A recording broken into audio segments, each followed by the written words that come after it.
Lovebird পাখি খেলতে এত পছন্দ করে, আর এগুলো এত দুষ্ট। বানরের মতন একবার ঝুলবে, যত ধরনের দুষ্টামি আছে, উল্টা পাল্টা কাজ আছে।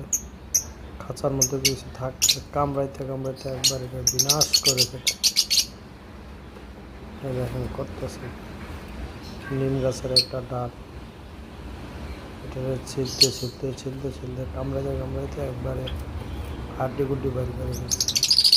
উপর দিয়ে কামড়ানো শেষ, এখন বানানোর মতন সেটা নিচে দিয়ে কামড়াইতেছে। কি পরিমাণ ফাজিল!